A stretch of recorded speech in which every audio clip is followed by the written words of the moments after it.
Assalamualaikum warahmatullahi wabarakatuh. Di sini saya Aditya Farhan Alfayat.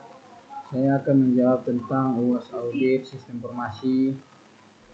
Dosen pengampu yaitu Bu kami Enkom.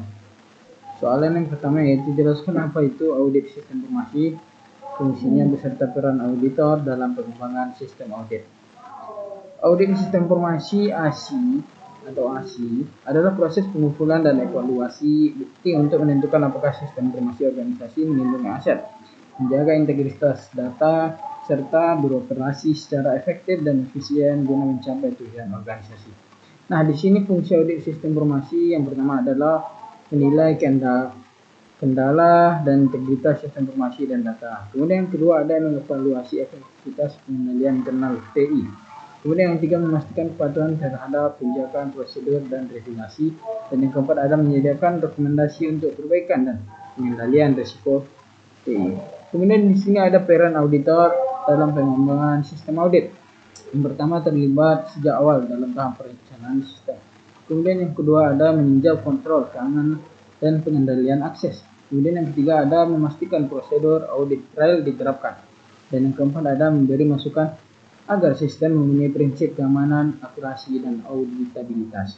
Nah, pertanyaan kedua di sini ada jelaskan apa saja pengendalian audit sistem informasi dan risiko apa yang terjadi di dalam auditing.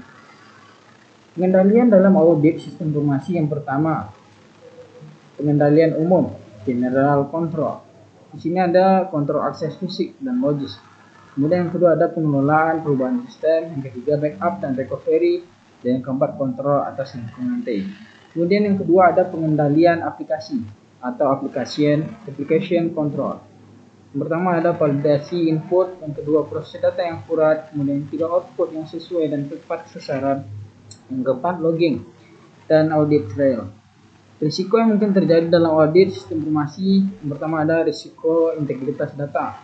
Data bisa dimanipulasi atau tidak akurat. Yang kedua ada risiko akses tidak sah. Data diakses oleh pihak yang tidak berwenang. Kemudian yang ketiga ada risiko kehilangan data karena backup tidak dilakukan dengan baik. Kemudian yang keempat ada risiko ketidakpatuhan terhadap regulasi atau standar TI. Kemudian yang terakhir ada risiko keamanan cyber seperti serangan malware, phishing, dan ransomware. Kemudian pertanyaan ketiga, jelaskan tahapan atau proses pelaporan hasil audit sistem informasi dan uraikan hubungan antara keamanan informasi atau information security dan audit sistem informasi. Nah, di sini ada tahapan pelaporan hasil audit sistem informasi. Yang pertama ada perencanaan audit, menentukan ruang lingkup, tujuan, dan risiko utama. Kemudian yang kedua ada pengumpulan bukti, yaitu ada observasi, wawancara, dokumentasi, pengujian kontrol. Kemudian yang ketiga ada evaluasi dan analisis, yaitu membandingkan kondisi aktual dengan kriteria audit. Yang keempat ada penyusunan laporan, yaitu tentang merinci temuan, penyebab, akibat, serta rekomendasi.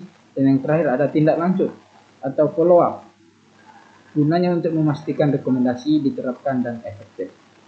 Adapun hubungan antara keamanan informasi dan audit sistem informasi, yang pertama ada keamanan informasi bertujuan untuk menjaga kerahasiaan, integritas, dan ketersediaan data.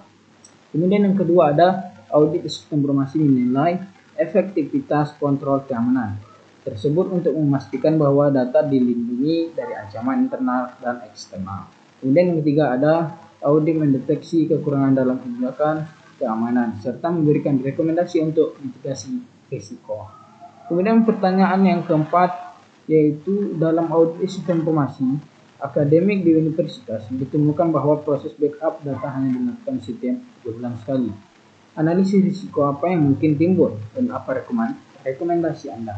Nah, di sini saya akan menjawab tentang yang pertama ada analisis risiko. Risiko kehilangan data besar jika terjadi kerusakan sistem, virus, atau bencana, data 3 bulan terakhir bisa hilang.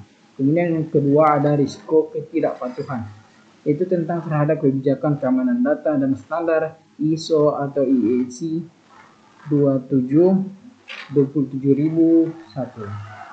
Kemudian yaitu risiko gangguan layanan akademik seperti penjadwalan kuliah, nilai mahasiswa, pendaftaran, dan lain-lain.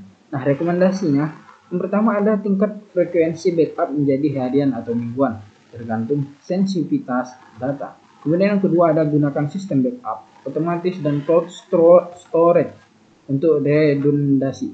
Kemudian yang ketiga ada lakukan pengujian restore data secara berkala untuk memastikan backup dapat digunakan saat dibutuhkan. Nah, di sini pertanyaan kelima yaitu tentang sebuah perusahaan mengalami serangan ransomware. Sebagai auditor, jelaskan langkah-langkah audit yang Anda lakukan untuk mengevaluasi kontrol keamanan yang ada. Nah, di sini saya akan menjawab yang pertama yaitu langkah-langkah audit pasca serangan ransomware.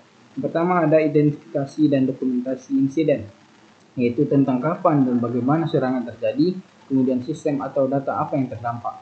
Kemudian yang kedua ada evaluasi kontrol keamanan yang ada, yaitu tentang pemeriksaan antivirus, firewall, endpoint protection. Yang kemudian yang kedua ada evaluasi manajemen patch dan pembaruan sistem. Kemudian yang ketiga ada audit akses pengguna, siapa yang memiliki hak istimewa dan apakah hak itu disalahgunakan. Kemudian yang ketiga ada tentang analisis backup dan recovery. Ini membicarakan tentang apakah backup tersedia dan bisa digunakan. Kemudian yang kedua seberapa cepat proses pemulihan bisa dilakukan. Kemudian yang keempat tentang pemeriksaan kesadaran dan pelatihan keamanan, yaitu tentang evaluasi pelatihan karyawan tentang phishing dan ancaman cyber. Apakah ada simulasi atau pelatihan berkala. Kemudian yang kelima ada audit prosedur tanggapan insiden atau incident response plan. Yang di sini pertama ada apakah perusahaan memiliki prosedur tangkapan insiden. Kemudian yang kedua seberapa efektif rencana tersebut dijalankan. Kemudian yang terakhir ada memberikan rekomendasi. Nah, di sini saya menjawab tentang penerapan segmentasi jaringan. Yang kedua ada autentikasi multifaktor atau MFA. Yang ketiga yang terakhir yaitu tentang peningkatan kebijakan keamanan dan penjadwalan audit. Nah, cukup sekian jawaban UAS dari audit sistem informasi yang saya sampaikan. Mungkin ada kekurangan dan kesalahan, saya mohon maaf. Assalamualaikum warahmatullahi wabarakatuh.